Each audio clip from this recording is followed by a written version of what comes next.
on there. All right, so you want to start with Enmity.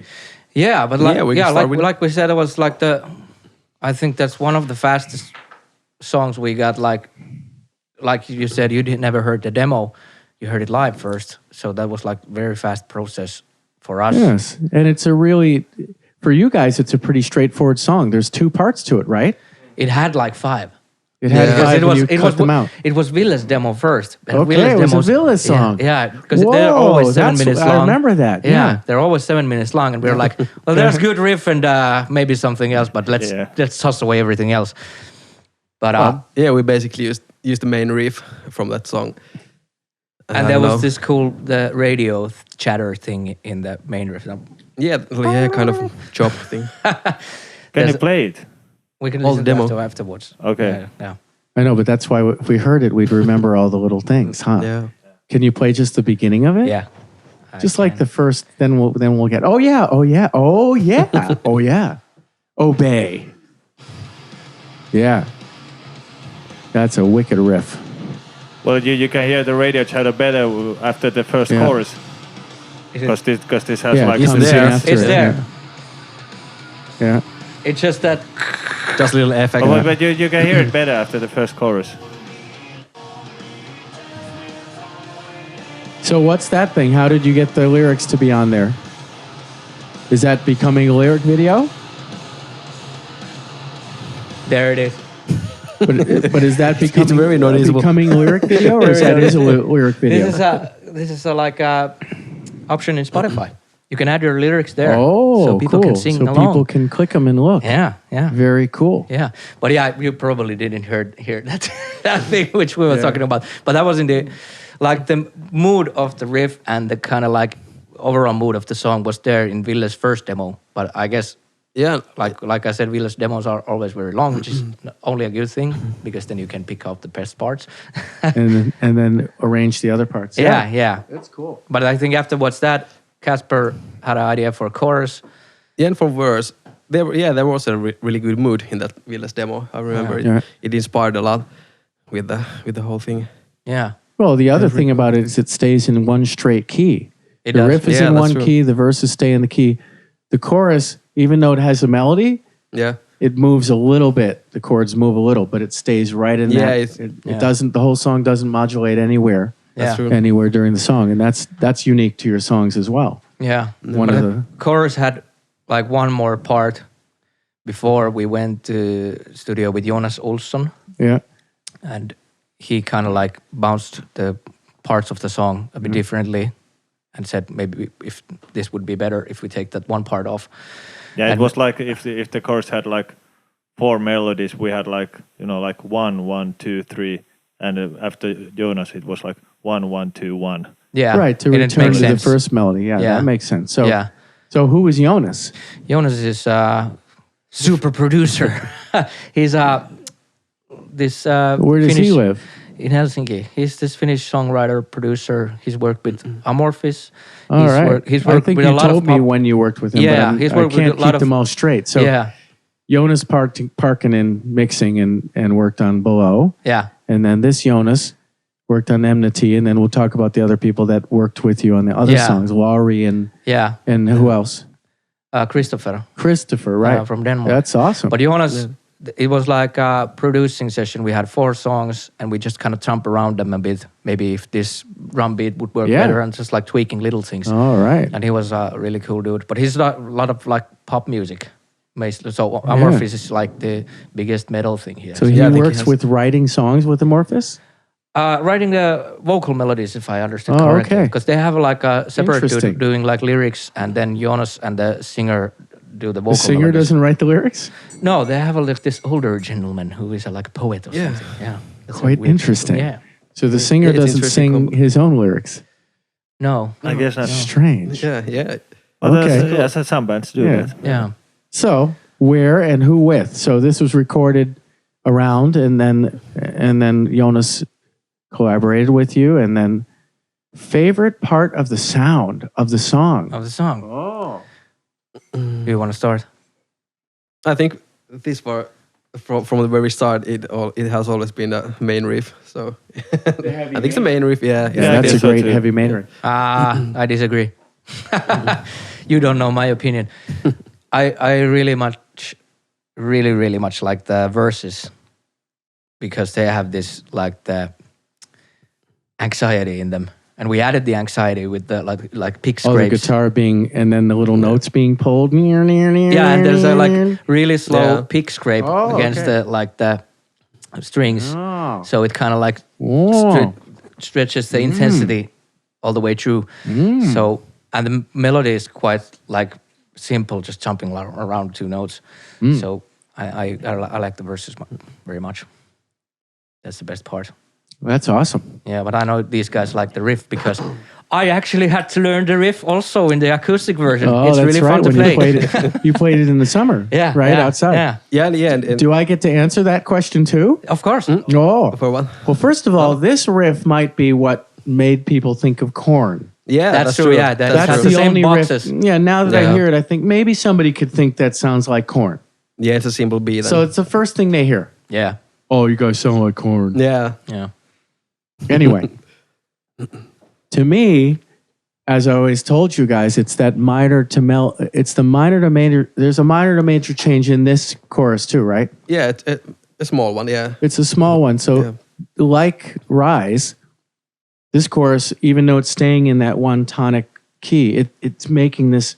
The chords are moving around, and your melody falls in, and it's epic. It's just epic when the verse falls into the chorus, the room just changes more than in the other songs. Like the whole room changes to this whole other wow. Yeah. It really does.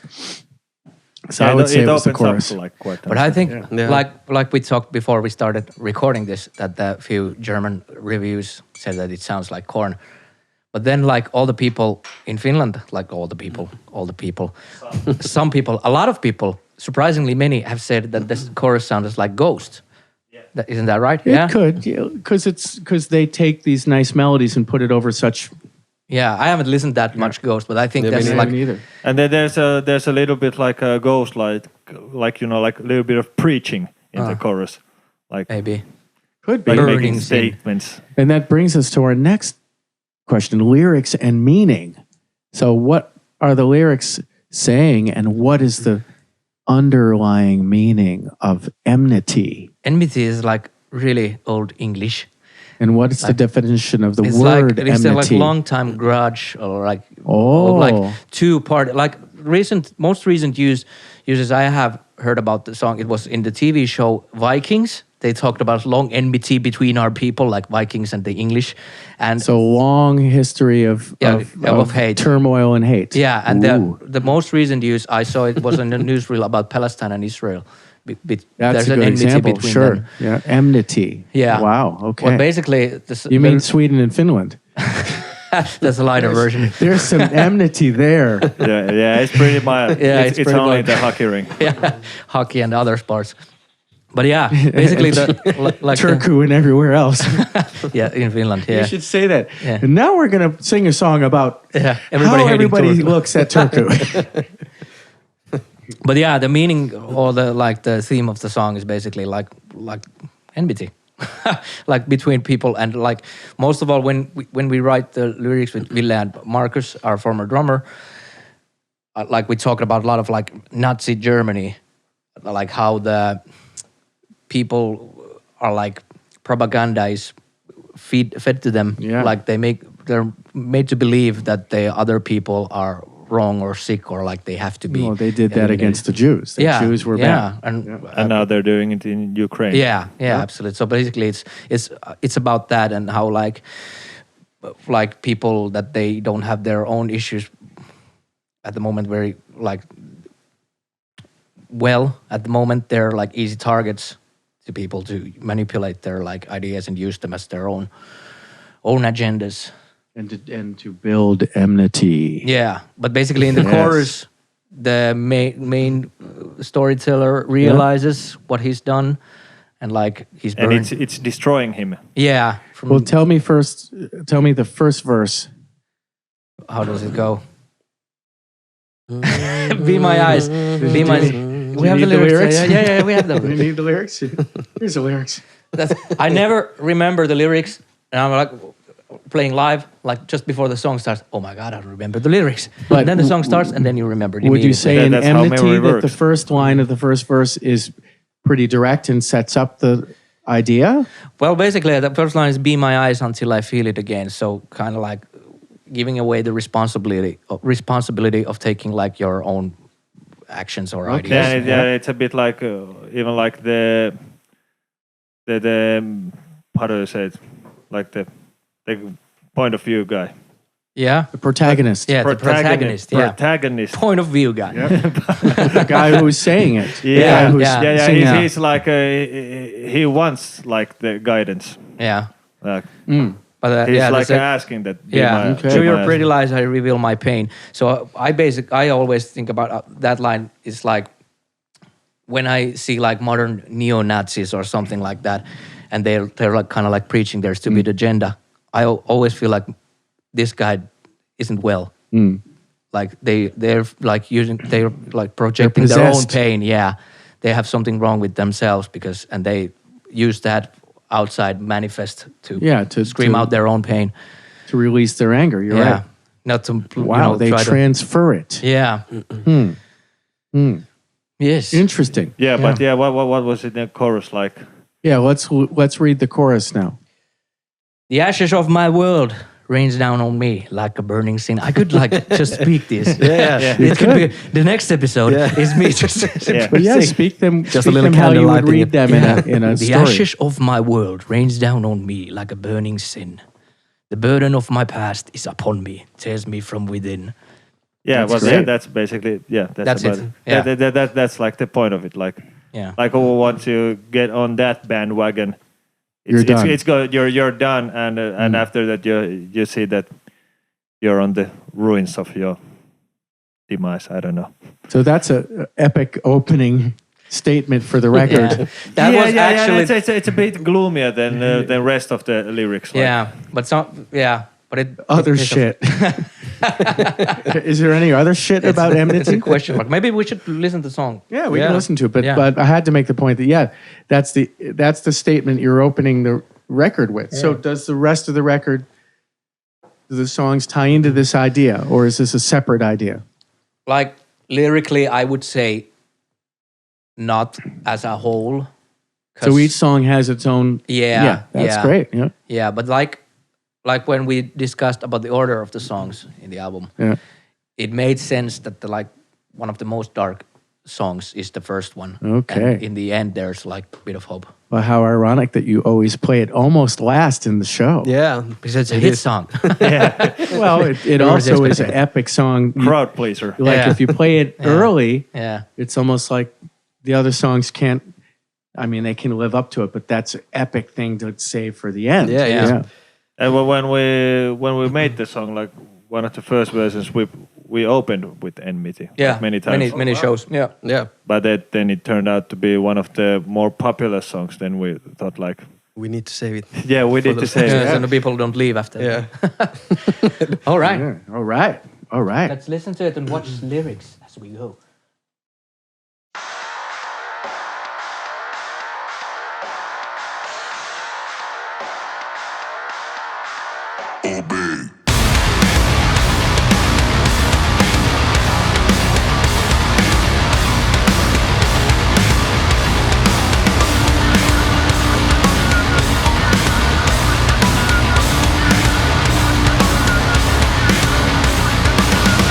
Be my eyes until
Yeah, those lyrics are pretty amazing, man.